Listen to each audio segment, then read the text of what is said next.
Вот почему не горят фонари. Міне ОПГ көзімізше жеке көзқарасым ертең алла жаса екеуміз Ермаш екеуміз федерацияны барып басқаратын шақтымыз. Мен өте енді жақсы условиялар сұрадым, мен осындай талабым бар. Мерседес С класс, вилла деген ба, нани секілді. Сосын Ленгерден бір коттедж алдым. Сен Ермаштың досысың, бірақ ол былықты көріп түсін. Ол былық туралы жазасың ба? Келісім шарттың өзінде 0 теңге көк тиын алмаймын. Жалақы жоқ. Сондықтан да осылай шештім. Қазақстан кубогын жеңіп, үздік 4-те болды. Негізгі түбінде бұдан шығатын мақсат біреу Еврокубокке қайтадан оралу. Бірінші кезеңнен сол кезде ұшпау. Бүгін бізде таза vibe. Кешегі өткен жағдай хайп.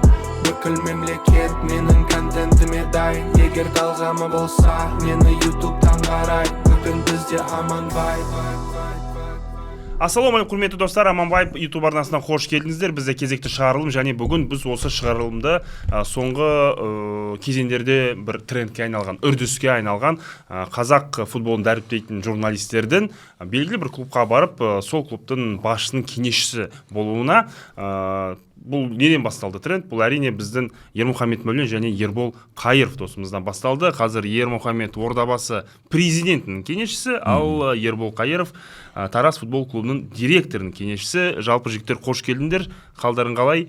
Мен Ербол сенікін естігенде таң қалдым, Ермаш сенің назначение естігенде таң қалдым. Өйткені Ербол ана маусымда сен Дидар екеулерінің арасында бір панчтар болды, келіспеушілік болды, бір екеулерін кезіктіңдер. Алматыда бір чемпиондар лигасының Реал ма, Қайрат Реал матчынан кейін ба, бір жерде лоббиде кезіктіңдер, тіпті төбелесуге дейін бардыңдар деп қыздырып жіберді. Рухпатинг секілді. Ал Ермаш енді Тараз өзінің туған клубын деп те айтуға болады. Саған да ұсыныс жасалды, мен білем, бірақ кенеттен Ермаш көрші Шымкент қаласына кетіп кеңесші атанды. Жалпы осы предложение дейді ғой, ұсыныстар қалай келді, қалай ойландыңдар, қалай қабылдандыңдар? Негізі Дидар Сыздықбек пен Ерболдың интернеттегі мақала арқылы тартысы бар ғой жаңағыдай. Бұл Ануар мотиватор дегенді бро, сол сияқты. Мұхит Амантаев. На самом деле доспыз ғой енді. Мұхит Амантаев сияқты. Хайп қолау керек еді. Оның барлығы өтірік болып шықты, демек. Араларында барлығы таза, дұрыс. Жоқ, жақын досым деп айта алмаймын, бірақ та арасында араласып тұрамыз ғой, арасында керек болса шешеміз, иә. Бірақ та егер де кез келген клубтың, команданың косяктары, қателіктері бар болса, міндетті түрде айтуға дайынмын. Дұшпан күлдіріп айтады, дос жылатып айтады демекші. Сондықтан да мен Дидардың өзіне де, өз телеграм арнамда да қаншама рет, талай рет сынап жаздым. Иә, әрине, ол да ренжіп қалады, бірақ та екеуміз отырған кезде мен бәрін рет мен түсіндіріп берем, сондықтан да бәрі жақсы ойдағыдай деп айтуға болады. Негізі көптеген футбол функционерлері, әсіресе клуб президенттері, спортивный директор дейміз, солар жалпы осы футболдың айналасында жүрген адамдар, сол критиканы дұрыс түсіне алмайды. Негізі бұрын ешкім критикать етпеген сияқты ма, біреу мысалға бір материал жазса или пост ашын, сториске бірдеңе деп жазса, соған ренжиді. Сен мені сынадың, бүйттің, сөйттің. Мен түсінбеймін, сен футболда жүрсің, елдің алдында өнер көрсетіп жатсың, сен командаң бар, сен жауаптысың ғой, сен жауапкершілікті алуың керек қой. Сол сынау керек та. Мысалға, кейде бір моменттер болып қалады, өте тым қатты дос болып араласып кеткен адамдарды мен сынай алмаймын, мысалға. Мен мысалы Тараз футбол клубында жұмыс істеген Жандос Ахметов мен досым, мысалға. Исламбек Қуат мысалға мен досым мысалға деген сияқты ғой. Осылар осындай жігіттермен Елдос Ахметов бар, басқа да адамдармен жақсы араласқаннан кейін оларды осындай деп қатты сынай алмаймын. Оны мойындаймын. Объективность жоқ уже менде. Но бірақ басқа да адамдар бар ғой, мен араласпайтын, но танитын. Мысалға мен бір рет Тобыл футбол клубын сынадым. Ол кезде Әлімжан Қалдияр ренжиді. Одан кейін Санжар Сейтқазинов ренжиді. Атырауды сынасаң, Әлішер Әбсәлемов сразу 5 минуттан кейін қоңырау шалады. Не болып қалды, не үшін мені сынайсың дейді. Тағы да біреу болса, тура осындай да Қазақстанда. Мен журналист болдым ғой, енді ол кезде менде сол жұмыстың тапсырмасы ғой олды бір. Ондай болмаған күннің өзінде де подкастта сіз мен неге жамандап айтасың? Демек соған жамандайтындай бір себеп болған шығар. Ол критика, ол дұрыс, оны қабылдау керек. Мысалға, Григорий Константинұлы Бабаянды мен қанша жыл болды сынап келе жатырмын. бірақ екеуміз араласамыз, амандасып тұрамыз. Ол енді дұрыс қой. Ол топ Себебі ол клубтың түсінбейді ғой енді. жоқ, топ клубтың наоборот ол түсінеді да. Топ клубтың бас бапкері. Оған өмір бақи критика болады, ол түсінікті ғой. Реалда Ювентусты бапкер болып көрші, сен жұлмалап жеп тастайды ғой мысалға. Кибербуллингке ұшырайсың. Бірақ олар сондай стрессті олар бастан өткеру керек. Тура сол секілді ғой. Қазақстанда кім сынамайды Астананы? Екінің бірі сынайды. Мысалға сынайым десең қазір Қазақстанда любой футбольный клубты любой бірақ бапкер Оразбакин сынауға ешкім сынамайды. Неге? Пайғаны алды. Ермаш номер 1 ғой. Түсінсі. Замен жасаймайды элементарно. Нашар бапкер деп мен айттым. Енді қазір мына кеше мен Әлімжан сұхбат алып отырды. Сіз өсіп сынадыңыз ғой, ойыңыздан бас тартасыз ба? Иә, мен бас тартамын. Қазір ол замендерді жақсы жасай бастады. Уже 70-ші минуттарда адамдар шығарады. Енді Пафосқа қарсы ойында 10 адамға қарсы ойнап, 92-ші минутта добавленное времяда Рикардиньоны поляға шығару, это издевательство менің ойымша. Дұрыс емес. Ну, сондай нәрселерден ол сабақ алады, үйренеді. Бірінші жыл Лига чемпионов ойнап жатыр. Любой әшейін Қазақстанда фанатта футбол жазып жүрген журналисті любой адам сынайым десе Оразбакинде минус көп. Опыт, неопытный бапкер ғой енді, ол бірінші рет келіп отыр. КПЛ'де де бірінші рет чемпион болды, бірінші жыл мінеки Лига чемпионға шығып отыр. Конечно, сынаймыз. Ол әлі 20 жыл сыналады ол. Сөйтіп критика арқылы адам өседі ғой. Мен комментатор болдым, мен те сынады ғой адамдар, мен жарылып кеткен жоқпын ғой, әрқайсысына звондап отпаймын ғой. Инстаграмда 700 комментарий жазылады мысалға. Ютубта миллионы просмотрлар тұр менің жүргізген матчтарымда ше. Астында неше түрлі комменттер бар. Адам кәдімгі ананы оқысаң бар ғой, дарға сала салуға болады сол жерде бір 10 минуттың ішінде ше. Ол енді мен соны әрқайсысын братан неғып өйтіп жазасыз, әпке өйтіп жазбасаңызшы, маған жаман тиеді ғой, көңілім бар ғой, мен тиіп кетті ғой, сіз қойсаңызшы деп мен әркімге айта алмаймын ғой. Өйткені мен сол жауапкершілікті алып отырмын, өйткені мен миллионный аудиторияның алдына шығып отырмын, уже все, назад пути нет.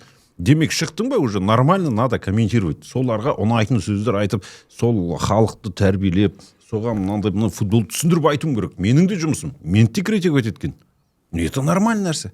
Конечно, халық праве. Олар өйткені көріп отыр, олар нормальный футбол көргісі келеді, нормальный комментатор болғысы келеді. Тура сол секілді Ордабасы футбол клубының президенті ма, Тараз футбол клубының президенті ма? Пожалуйста, Тараз футбол клубы бар, футбол туралы жазып жүрген журналистер бар. Солар сені сынайды. Сынағаны дұрыс. Сенің ішінде нормально, мына жерде так ошибка кетіпті. Я действительно осыны журналистер жазды.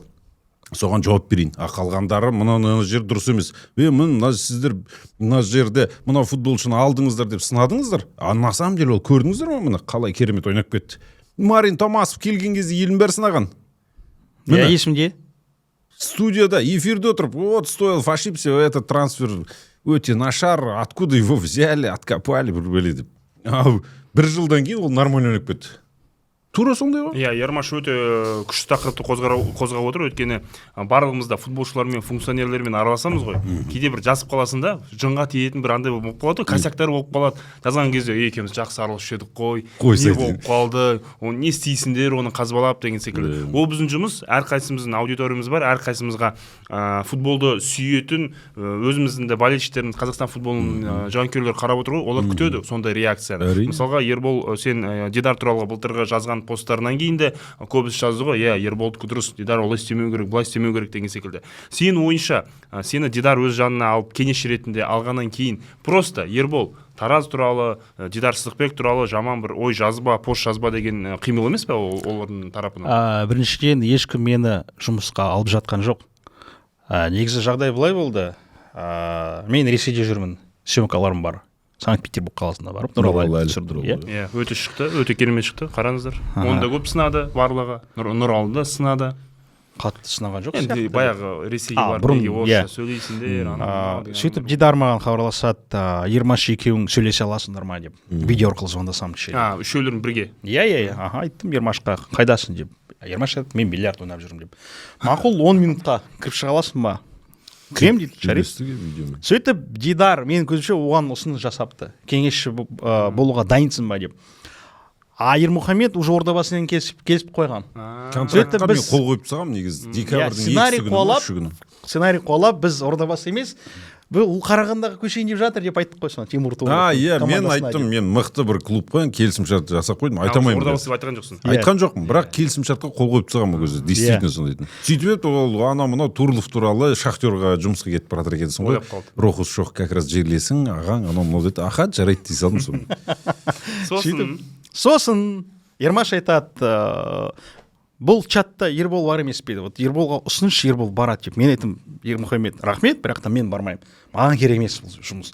Сөйтіп Ермаш айтады, бұл менің туған командам, туған жерім, туған клубым. Сен барсаң, біз сені қолдаймыз, давай бар деп. Сосын Дидар айтады, мынаны алыңдаршы. Мен бармаймын деп айттым. Сөйтіп кейін 15-10 минут сөйлесіп, Ермаш бөлек маған хабарласты, давай барасың, Таразды көтеру керек, премьер-лигаға шығу керек демекші. Иә, келесілген матчтар болмау керек, себебі әркім біледі ғой, әртүрлі моменттер болуы мүмкін. Сынайды жазға қарай. Мүмкіндігінше бірінші лигада ондай моменттер бар, осындай келесілген матчтар ойнатылып жатыр деп федерацияның өзі де растап жатыр. Сондықтан да бір аптадай ойланып келісімді бердім. Кейін басқа клубтан ұсыныс түсті. Айта аласың ба қай клуб екен? Тұраннан түсті ма? Бірінші лига? Сосын премьер-лигада тағы да бір-екі. Оны айтуға болмайды. Негізі 2024 Астана шақырды мені, бірақ бас тарттым, себебі өзім комментаторлық жұмысымды атқарамын Қазспорт телеарнасында. Өзім егер де сол клубқа барсам, дұрыс болмауы мүмкін деп конфликт интересов.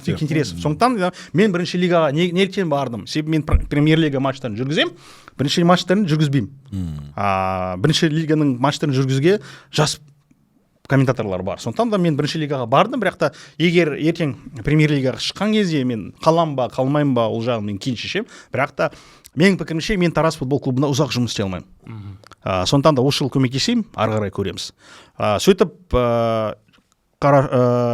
желтоқсан 25 маған хабарласып, Шымкент арқылы Таразға барайық деп айттым. Мақұл, келдім, көрдім, сосын келісімшартқа қол қойдым. Сөйтіп келісімшарттың өзі де 0 теңге көк тиын алмаймын. Жалақы жоқ. Сондықтан да осылай шештім. Жалақы жоқ. Тараз футбол клубына көмектесем. Өзімді осы салада саясаткер ретінде өзімді сынаймын, көрем деп айттым. Тамаша. Ермұхамед, Ордабасы жалпы қашан, кім шықты, қалай сені көндірді? Өйткені мен білем, сен 2 айдай бір барайын ба, бармайын ба, барсам не болады? Асқат Сейсенбектің жанында міне Ербол мырза деген өте көп критика жасалады деген секілді. Жалпы қалай кетсің Ордабасыға? Жалпы бізде осы мынау тамыз айында өте бір футболда саяси оқиғалар көп болып кетті. Менің жеке басымда да өте көп болып кетті, білесіздер. Неше түрлі жағдайлар орын алды, кішігірім қуғын сүргіндер болды дегендей подкасттан шығып кеттім. Шектетілдім десейші, қазақ тілді болдым. Еш жерде жоқ болдым. Мен сол кезде бір 2 айдай жүрдім. Сол кезде Сүлеймен Бөріхан футбол клубының амбассадоры және Олжас Байбосын екеуі кәдімгі айналдырды. Мынандай айта бастады. Осындай жұмыс бар, сен барсайшы, келсейші. Мен айтам, мен қазір басқа да ұсыныстар болатын шығар, көрейік, асықпайық, ештеңе енді әлі де үмітті болдым да мен, өйткені көп нәрсе өзгеретін шығар деп, бірақ ештеңе өзгерген жоқ. Оның үстіне мен өзімді зерттей келе, Ордабасы футбол клубы енді біріншіден Таразға жақын. Мен кеше қалжыңдап енді Шымкентте тұрып жатырмыз ғой қазір. Шардарада бір жігіттер айтады, Шардараға барасыз ба дейді. Мен айтам, Шардараға барып келгенше мен үйге Таразға барып келгенім жақын екен да, мына жердің километраж бойынша. Сондықтан мен үйім жаны, әке-шешем бар, туысқандарым да өте көп Шымкентте. Сондықтан Шымкент маған бөтен қала емес. Сондықтан мен оп-оңай келістім. Оның үстіне Асқат Сейсенбек мырзаны мен танимын, жалпы бір енді қатты бір керемет араластық деп айта алмаймын, бірақ енді Астана аренада матч бойынша, жұмыс бойынша 1-2 рет кездесіп, көрісіп жүрген адам. Сондықтан мен келістім, бардым және расын айтқанда басқа да клубтардан менде де тура осындай ұсыныстар болған Ерболдікінде. Енді ол ұсыныс деген енді расын айтқанда көп жылдар бойы келе жатты ғой. Оның үстіне мен осыны ойлап жүргенім, осы клубтарға мен барамай жүрдім. Бір рет бара жатқан кезімізде Әділет Назарбайұлы жібермей қойды. Бір рет бара жатқан кезде Ғани Әділханович Қайназаров жібермей қойды. Бір жерде жүрген басшылық бар ғой, енді әртүрлі жағдай. Сондай жағдайлармен мен қалып кетіп жүрдім. Сондықтан енді өзім өмірде жалпы негізі клубтың структурасында жұмыс істемегенмін. ұлттық құрамада, федерацияда, лигада жұмыс істедім. Мен бірақ сол клубты да көрейін деп, мінекей Ордабасы футбол клубына жұмысқа барып жатырмын. Іштен барлығын көріп жатырмын. Клубта жүрген де өте қызық. Негізі ертең оқу жаттығу жиындарына барсақ па деп отырмыз. Түркияға шын айтқанда жыл сайын барып жүр ғой, бірақ енді Ордабасы футбол клубының қызметкер ретінде бару деген ол қалай болады екен, соны көргім келіп отыр. Қандай нюанстар бар. Болды, в принципе, қатты бір ойланған жоқпын, және мен өте енді жақсы условиялар сұрадым. Мен осындай талабым бар. Мерседес С класс, вилла деген ба, нани секілді? Сосын Ленгерден бір коттедж алдым. Сарыағашқа санаторий деді, апта сайын. Сондай бір минималды жағдайларым болды. Өз онсыз да шын айтқанда мен жұмыссыз жатқам. Расын айтқанда бүкіл жерден шығып кеттік қой, енді білесіздер. Сөйтіп мен келістім оп-оңай. Және көреміз енді ол да қаншалықты жоба болатын, барлығы керемет ұнап бара жатса, кірісеміз жұмыс. Мен негізі уже өте жақсы жаңалықтар бар негізі. Менің өзімнің істеп жатқан, өйткені менің ойымда жүрген осы мына клубта өткен жыл 0 демеуші болмаған. Титулды демеуші бар ғой, енді білесіздер. Одан бөлек демеуші болмаған. Сол қазір мен бір 9 ба 10 компаниямен кездесу өткізіп, басшылығымен, маркетинг бөлімімен, соның 4-3 қазір енді шын айтқанда мынау келіссөздердің келесі бір кезеңіне өтіп жатырмыз. Уже калькулятор бар. Осы жерде тоқтайыншы, Ермаш. Демек сен Ордабасыдағы міндетін маркетинг және пресса жағы. Дұрыс па? Және жалпы осындай подкасттарда Ордабасы футбол клубының жаңағы имиджін қалыптастыру. Енді көп жылдар бойы мынау көп қаржы жалақы алған, 5 миллиард, 4 миллиард қарызы болған, Бақтияр Байсейітов қайда, Марцвеладзаң орнына мен шығайын деген сияқты осындай бірінші квалификационный раундтан ұшып кететін клуб деген сияқты сондай бір жаман атты болып қойған ғой. Солардың көрейік, реттестірейік, бәлкім жұмысы болып жатқан шығар, соны халық көрмей жатқан шығар. Осы бағытта менің жұмыс істеу және маркетинг. Мен ана жаңа адамдар Инстаграмда дайректі жазады, мына футболшыны алсаңыздаршы, мына футбол. Оның Қайрат Әшірбеков бар, спортивный директор. Бас бапкері бар, Андрей Мартин, оның 3 ассистенті бар, клубтың президенті бар, Асқат Сезімбек. Солар айналысады онымен. Мен онымен айналыспаймын. Менікі басқа шаруа. Офис. Ербол, мен білем, сенің Тараздағы функцияң кішігірім өзгерек. Сәл селекциямен айналысып жүрміз. Негізі пиар бөліміне қатысым жоқ. Тараз футбол клубында Ермұхамедтің інісі Нұржан Туғанбай жұмыс істейді. Қалғандарын шыны керек танымаймын, олардың жұмыстарына араласпаймын.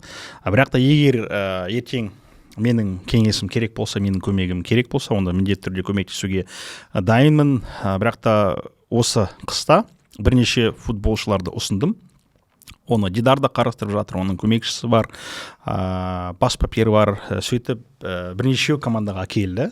Кейбірлері қаралымда, кейбірлері келісімшартқа отырды, контрактқа отырды. Сондықтан да осы жақтан өз тәжірибемен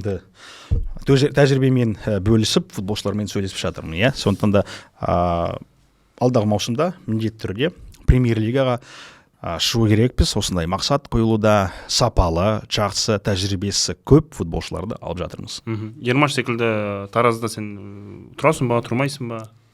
Жоқ, арасында барып тұрамын матчтарға, мүмкін оқу жаттығу жиындарына барып тұрамын. Мысалы, мен қазір Түркияға барып келдім, бірақ та Тараз әзірше Түркияға бармайды.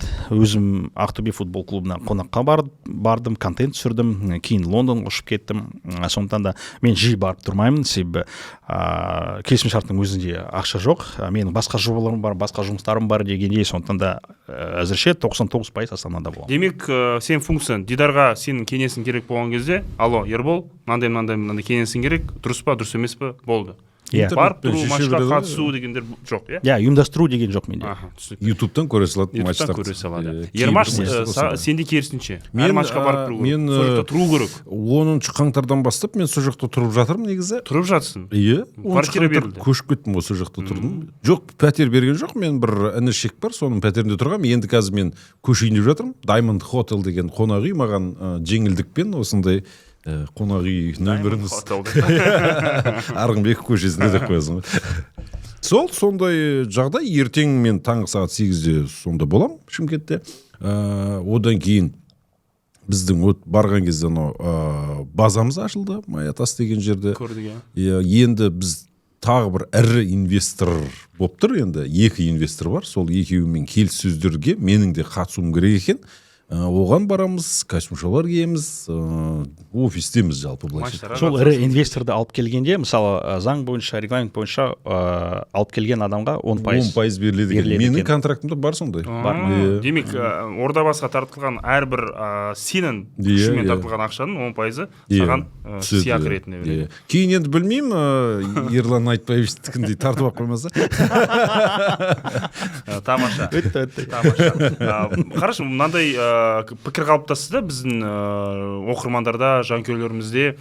Ермаш, Ербол, Айбекте бар. Айбекті де біз шақырдық, айтпақшы, ол Қайсар жаңа басшылығының кеңесшісі әлі ресми түрде. Сәл түсінбей қалдым. Ресми түрде, бірақ та пресс-конференцияның өзінде болды. Жүргізді ғой. Жүргізді, стадионды жүргізді. Білем. Мен ол сұрақты мен де Айбекке болды, бірақ жұмысқа кірген. Болды, бәрі көрді ғой. Ресми әлі контрактқа қол қоймай, мен қазір ойбай Қайсар футбол клубының коллаборациясы авторство болды Инстаграмда. Енді тағы не керек? Бір Айбектің өзінде бір моменттер бар шығар, қабылдамайтыны. Оғанда 10% керек, коттедж керек. Мүмкін сол да бар шығар деген сияқты. Қараңыздар, жігіттер, қазақ футболын дәріптеп жүрген жандардың басқа клубтарға кеңесші болып кетуі ертең біздің футболдағы журналистикамызға әсер етпей ме? Әсер етеді, журналистика. Жаман жағынан. Жаман жағынан әсер етеді, әрине. Мен мысалға мәңгі бақи, өмір бақи журналист болып жүрсем ба деген ойым болған басында. Кайф қой негізі. Тәуелді болып па? Шеттегі матчтарға барып, ұлттық құрамамен сұхбат алып келерді. Сөйтіп, елін бәрін сынап жүрген негізі кайф қой. Рас айтқан. Бірақ енді өмір деген көрдіңіз бе? Өзгеріп отыр. Мен комментатор болуды армандап жүрдім, Бразилияға баруды армандадым, әлем чемпионаты жүргізсем. Болып қойды, не істеймін енді ары қарай, мотивация жоқ, түк жүргізгім келмейді мысалы. Лига чемпион финалынан отказ беріп жатырмын мен мысалы. Әлем чемпионаты финалын алдап қашып кеттім мысалы, Алматыға кетіп қалдым. Сол сияқты нәрсе. Енді подкасттарға түсіп жатырмыз осындай. Бұл да бір күні надоел болатын шығар. Білмейміз, өмір деген сол. Журналистикадан жайлап кішкене енді мына футболдың ішіне кірейін деп жатырмыз. Ол да бір жаңа серпін шығар. Бәлкім мен содан кейін қайтадан журналистикаға қайтып келетін шығарым. Жеке көзқарасым, ертең Алла жаса, екеуміз, Ермаш екеуміз федерацияны барып басқаратын шақтымыз деп. Оймаған сол осындай бір жоспарымыз бар, арманымыз бар. 5 жылдан кейін боламы, 10 жылдан кейін боламы, ол жағын тек қана жаратушымыз ғана біледі. Демек, бұл жаңағы клубтарға кету қадамдарын сол үлкен арманға деген бір қадам ғой. Жақындай берейік, біртіндеп деп жатырмыз. Ербол, қараш, енді ертең Ордабасыда мысалы дейік, бір былық шығып қалды. Ермаш оны енді айтпайды. Түсінікті ол клубтың несінде. Сен Ермаштың досысың, бірақ ол былықты көріп түсін. Ол былық туралы жазасың ба? Біріншіден, әрине оған қоңырау шалам. Мән-жайды біліп аламын. Кейін жазуға бола ма болмаймын деп сұрастырамын.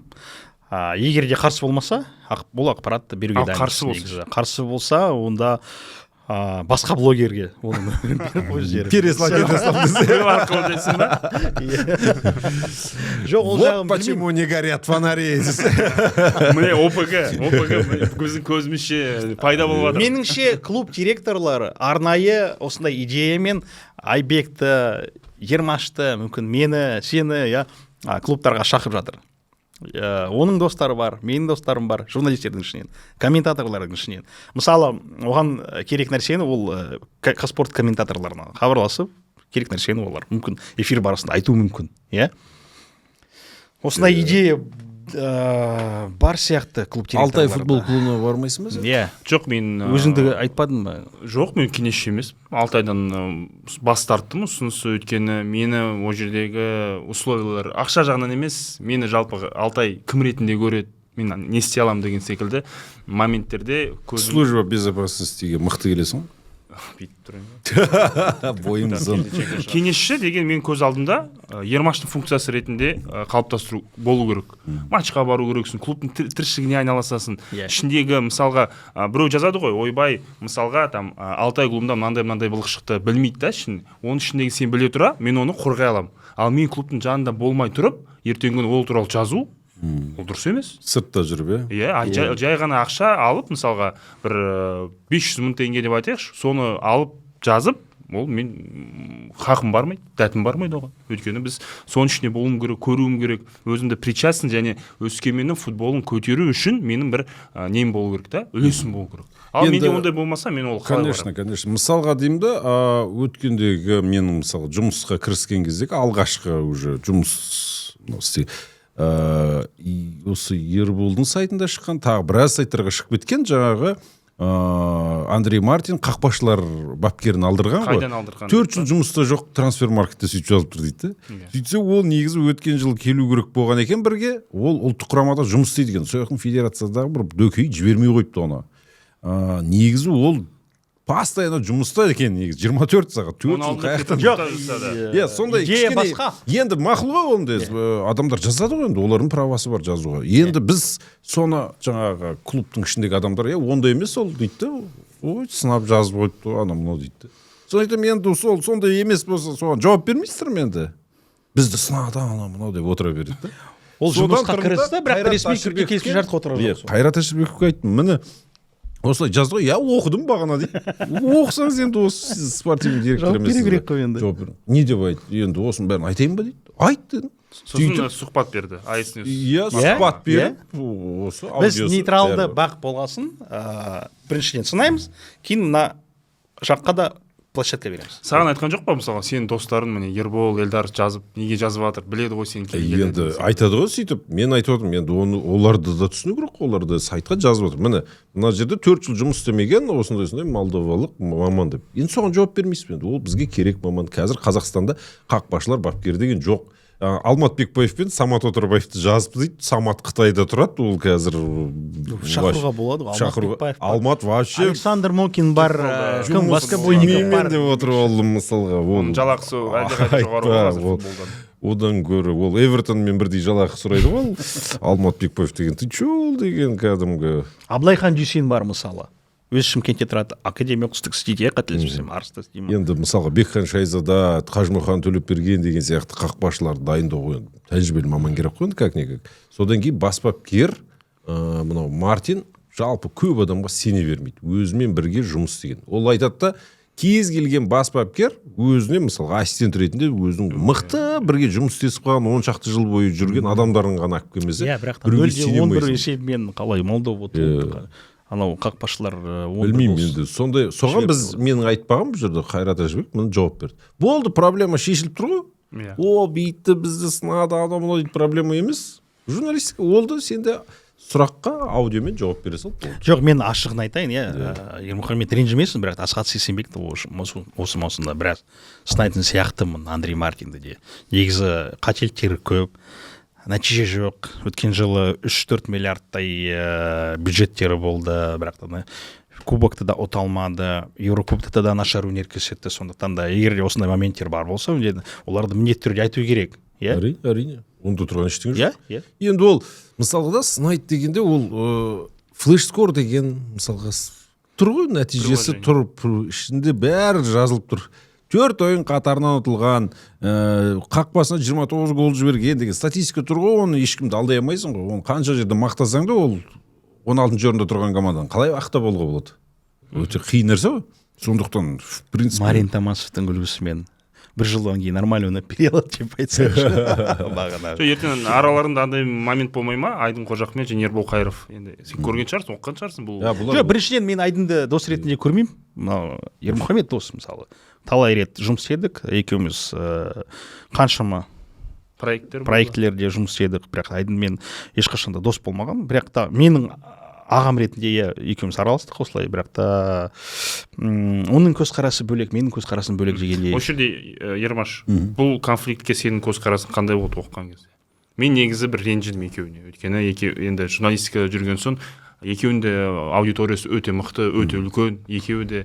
Білмеймін, мен орыс тілділердің ұрысуына араласамаймын десе. Мен түсінген жоқпын десе. Жоқ, енді расын айтқан кезде. Ертең мысалға Ербол, дос ол түсінікті ғой. Бірақ жұмысқа келгенде ертең Ерболдың бір посты ұнамай қалды, керісінше сенің бір айтқан сөзің Ерболға ұнамай қалды, осындай жағдай болып қалды делік. Сенің реакцияң қандай болады? Біз мысалға журналистикада жүрміз ғой, қаншама жерде бір-бірін сотқа беріп, осылай сыртымыздан талай сынап, ұрысып қалған адамдар болды. Мен саған гарантия беремін, 6 ай примерно бір айдан екеуі бір жерде дастарханда шай ішіп отырады, көресің ғой әлі. Өмір деген сондай ғой ол. Сөйтіп екеуі дос болады әлі, екеуі бірге жұмыс істеуі мүмкін. Журналистикада, футболда адамдар өте аз ғой біздің қоғамда. Жоқ, біріншіден мен ол конфликтті бастаған жоқпын. Менің аты жөнім шыққаннан кейін жауап беруге мәжбүр болдым. Сондықтан да жауап бердім. Егер де ол біріншіден маған хабарласқан кезде екеуміз сол оңаша жекеше осы проблеманы шешіп беру. Сегафредоға барып па?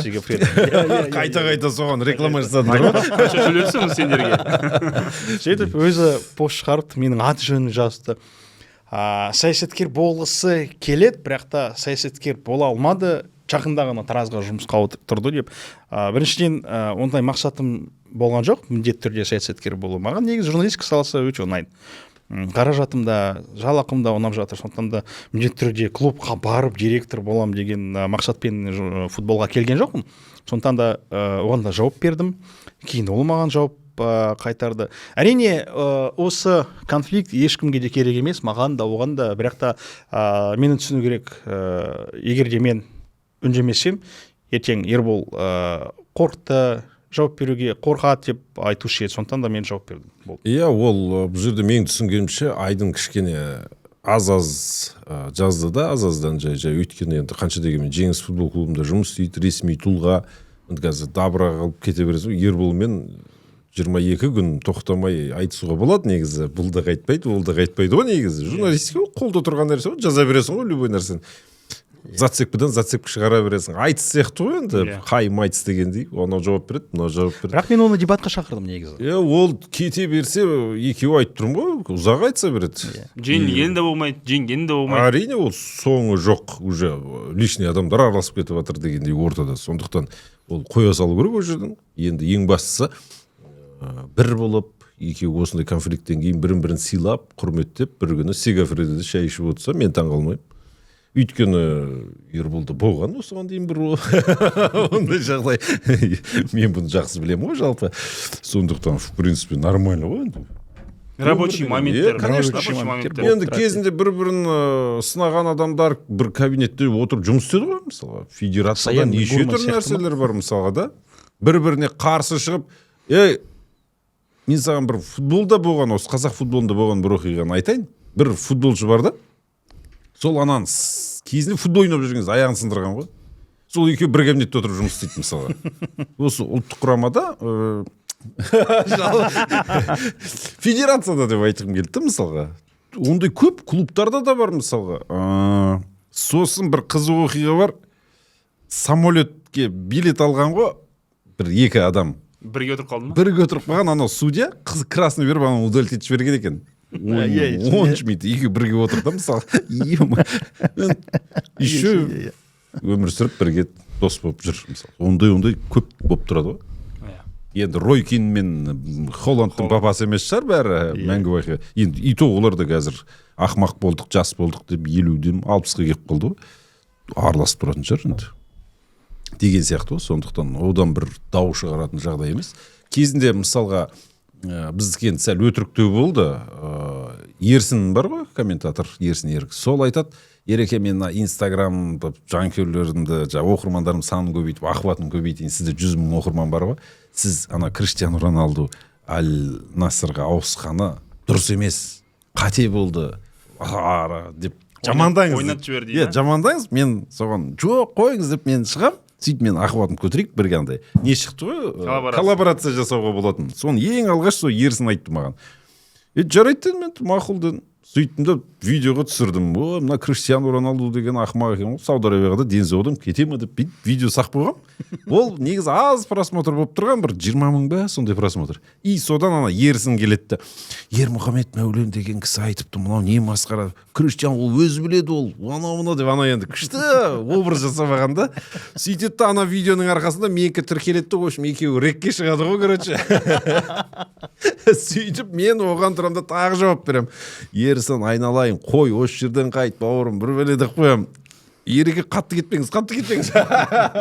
Сөйтіп ол да жауап береді. Бір кезде Айбек Қабылша кірді. Сен де болдың. Көп адам уже видео түсіре бастады. Масқара кәдімгі. Сол соавторствоның құдіреті сол кезде болды. Мысалы, Ерсінді подписчик өйт, менің де ахуатым көтерілді дегенде оны былай шықты. Сонда түсінгеніміз сол.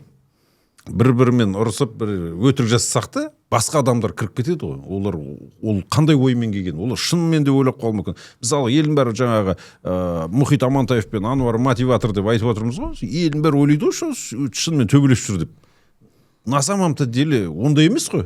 Екеуі бірге жарнама қатысып жүр, бірге кофеге тамақ ішіп жүрген адамдар. Образдар ғой. Образдар сондай, не істейсің енді? Сол қазіргі мына интернет пайдаланатын адамға, тұтынушыға сондай зат керек.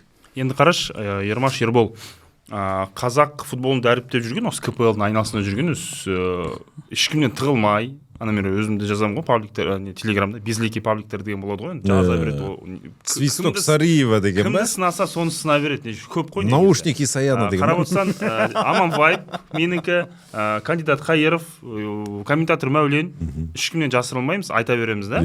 Қазір сен де, мысалы, мен де бәріміз клубтарға кеттік. Енді халықтың бір андай мұны болып отыр да, қазақ футбол шындығы туралы кім жазады қазір? Ермаш, сенің ойынша. Бағдәулет Ерғали дедің бе? Арлан Түлкібаев. Жоқ, неге сенің ойынша сол жастар неге шықпай жатыр? Орын басады. Білмеймін, сол неге шықпай жатыр. Сен дәріс бердің Евразия ұлттық университетінде, Ерболды шақырдың, мен шақырдым.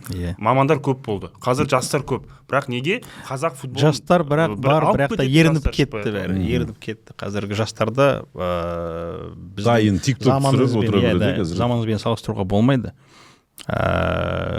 Көбісі әрине жұмыс істегісі келмейтін сияқты. Оларға бірден хайп керек, оларға бірден просмотр керек. Мысалы, біз кезімізде газетте жұмыс істедік, каналдарда жұмыс істедік, аз жалақы алып, өзіміз жиі іс-сапарларға барып тұрған жоқпыз, бірден жұлдызға айналған жоқпыз ғой. Ал қазіргі жастарға бірден хайп керек, бірден танымалдылық керек демекші, сондықтан да заман басқа. Енді қазір қазақ футбол жанашырлары кімді оқиды, кімді тыңдайды, кімге сенеді, Ермаш? Енді біз мысалға бар ғой, мысалға сайттар бар, мысалы Алдоп KZ сайты бар, оның комментатор Мәулен репост жасайды, сол жақта жазып жатыр ғой, мысалы басқаларды да сынап. Менің қатысым жоқ енді да, мысалы енді руководитель проекттан, бірақ ол сені көргісі келеді ғой, сенің ойынды тыңдағысы келеді. Мен енді подкасттарда шығып айтып жатырмын, кешеде мысалға бірінші болып YouTube арнасында барып айттым. Подкастқа шыға бересің сен. Өзімнің Алдоп YouTube арнамдағы менің жалғыз өзім отырып кухня студияда түсіретінім бар ғой. Монтажсыз, ештеңесіз. Сол видеом бар, мысалға, ол 30-40 мың просмотр жинап жатыр. Мен ол жерде біраз өзімнің осы қоғамға пікірімді айтып жатырмын. Егер біз болмасақ, мен ертең қолым тимей басқа жұмысқа ауысып советник болып жатсам, Ербол сөйтіп кетіп жатса, білмеймін, енді журналистикада мына қазір өсіп келе жатқан жігіттер осымен айналысады, ол автоматым. Өйткені халық тұтынады. Сол кезде шығады, жаңа Шыңғыс Сенғажиев, Ернұр Дүйсенғазы деген жастар келе жатыр ғой артымыздан. Солар енді көтерілу керек, менің ойымша, пабликтерін ашып, телеграмдарын ашып, сөйтіп жүру керек. Соларға біз тек репост жасап, қолдап, подписаться етіңдер мына балаға деп қойымыз керек. Болды, не істейміз енді. Тараздың мақсаты КПЛ-ге шығу, бірінші, екінші орынмен, Ордабасының мақсаты қандай? Сосын дейді ғой, тағы қандай? Академияны салдырып жатыр ғой. Таразда академия ашылып отыр. Оны бірақ Дидар емес кім салдырып отыр, демеушілер Қазақстан футбол федерациясы. Сол жағынан күшті болып қалды, ақша салмайды. Дайын академия. Жақсы жерге бар Дидар негізі. Ордабасының мақсаты қандай биыл? Ордабасы енді әдеттегідей Қазақстан кубогын жеңу. Ол енді 100%. Өйткені Ордабасы өз кубокта өте жақсы ойнайды. Кубокты 2 рет жеңген, финалда қанша рет ойнаған, және супер кубокты да жеңген, чемпиондықты да алған 1 рет. Сондықтан биылғы енді шама шарқыға қарау керек, адам көрпесіне қарай көсіледі. Мына жақта Ақтөбе, Қайрат, Астана Тобыл деген дәу, Илмай деген мынандай кәдімгі мощный командалар тұрған кезде олармен тайталасу енді реально көзқараспен қарайтын практически өте қиын, невозможно десек. Но болады енді, 4-ке кіріп кетіп, былай, удача, бүйтіп кетіп, сөйтіп кетіп, командаға байланысты. Ал бірақ енді бізде Луиш Нани, Виктор Мозес секілді футболшылар пока жоқ. Легионер, 5 легионердің квотасы әлі бос тұр, енді қарастырылады енді. Сондықтан Қазақстан кубогын жеңіп, үздік 4-те болу. Негізгі түбінде бұдан шығатын мақсат біреу Еврокубокке қайтадан оралу. Бірінші кезеңнен сол кезде ұшпау. Жақсы жеребе жолдас болса дейсің ғой. Қазақстан кубогының финалы болып жатады ғой. Сол кезде Аршат Ораз деген блогер ағамыз Фейсбукқа жазып қойыпты да, келесі жылы конференция лигасының бірінші этапынан ұшып кетуге таласайын деп жатыр мына екі команда деп жазып қояды ғой. Тура сол сияқты ғой. Сондай болмау керек. Басты мақсат Еврокубокке шығу. Және биыл жаңа мынау базасы ашылды, сол базаға кіруіміз керек, светін жағып, жаңа орналасып алуымыз керек. 1 марттан бастап. Сол жерде тұруға болады. Болады. Бірақ бір ғана минусы болып тұр, анау 40 километр алыстау деп болып тұр да. Қаланың сыртында болып тұр да. Жоқ, 40 минуттай жүресің ба, сондай дейді. Пробка болып кетеді екен. Бірақ енді Арман Пірманов мені алып жүрсе ары бері тез баруға болады негізі. Өткенде сол екеуміз қайтқанбыз ғой. Барып қайттық. Сондай жағдай. Енді команданың жаңа Цементник деген стадион бар, тағы бір поляны алсақ па деген бір жоба бар қазір миымызда. Сонымен айналыссақ, кішкентай жаңа ФЦ бар, бала-шағаның жаңа QG лиганың ойындары бар, және ФЦ-да бұл ең үлкен ФЦ-лардың бірі Қазақстандағы 42 бапкер жұмыс істейді, оларға жалақы табу керек, олар оқу керек, олардың Қазақстанның ішіндегі, шетелдегі баратын жарыстарына ақша қаржы тауып беру, осындай жұмыспен айналысып отырмыз, реально айтқанда. Және біз енді басқалар секілді бізде дәу бір инвесторды күтіп отырмыз. Айтпақшы, жақында Тарас футбол клубы SD Family корпорациясына тиесілі болды, сатып алды Дидар. Ал Ордабасы Ермас Шен ойынша қашан жеке қолға өтеді? Айы бар ма, датасы бар ма? Негізі шамамен клубта барлығы дайын тұр осыған. Өйткені шаһар басшысы әкім Ғабит Әбдімәжитұлы Сыздықбеков осындай тапсырма берген, құжаттардың барлығы реттелген, база, балансына клубтың не бар барлығы жинастырылған, біреу кеп сатып алса, міне деп берейін деп тұр. Енді Англиядағы клубтардың жанкүйерлері армандайды екен ғой, бір араб кеп сатып алса екен бізді деп. Сол сияқты біреу кеп сатып алса екен деп бізді армандап күтіп отырмыз. Және құр күтіп отқан жоқпыз. Ғабит Сыздықбеков мырза өзі сонымен тікелей айналысып жатыр, және қазір 2 ірі инвестор бар. Енді мен аттарын атай алмаймын, өздеріңіз біліп отырсыздар. Сондықтан солардың бірі. Бірақ аттары телеграм арналарда шығыпты. Шығып жатыр жайлап. Жерегі групп бар. Екіншісін енді айта алмаймын, мен де біліп тұрмын да. Қорқып жібермеу керек та. Айтпай қой. Жоқ, қарашы Ермаш, солардың біреуі келіп айтса, Ермаш ренжіме, сен бізге керек емессің. Әрине. Біз оны талқылап қойдық, мен өткенде айттым енді. Отступной бірдеңке бар ма? Жоқ менде. Демек сразу кетесің. Мен заттарым жинап, жұмыстан шығып кетесің. Сен сынамайсың ба оларды? Сынамайсың ба? Жоқ, енді не істеймін? Наоборот, ол футболды сатып алып, өздерінің басқа көзқарасы бар, философиялар басқаша шығар. Мен қаяқтан білемін? Қазір Таразға алып кетемін оны. Шақырыңдар, мен Таразда жұмыс істеуге қарсы емеспін. Енді көрейік, күтейік, ол әлі Ордабасы қашан өтеді, өтпей ма? Негізі ол заң жүзінде де процесс қой енді. Өте ұзақ процесс қой, мысалға. Ақшасын күту керек, аукционға қатысады, одан кейін заң жүзінде бір 2 ай, 3 ай тіпті КПЛ-дің соңына дейін кетіп қалады деген. Сен Арман Пірманов сияқты келіп трикомен 10 мың теңгеге сатып ала салмайсың ғой. Арман Пірманов құттықтаймыз, айтпақшы, бірінші командасы. Арманда өте қыруар бір армандарына жетті. КПЛ-ға шықсын, қайдан білесің, екеуі кездесесіңдер ғой. Бішкекте бір арманына жете алмай қалды. Құрметті достар, осылайша біздің подкаст аяқталды. Ордабасы футбол клубының кеңесшісі, президентінің кеңесшісі Ермұхамед Мәулен, Тарас футбол клубының директорының кеңесшісі Ербол Қайыров. Жігіттер, сендерге алдағы маусымға сәттілік тілеймін. Командалардың жеңістері көп болсын. Шымкенттің, Тараздың футболына еңбектерін зор болсын.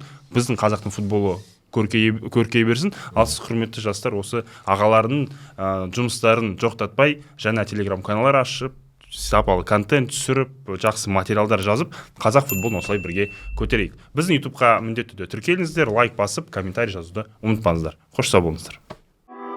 Бүгін бізде таза vibe кешегі өткен жағдай хайп бүкіл мемлекет менің контентіме дайын егер талғамы болса мені ютубтан қарай бүгін бізде аман vibe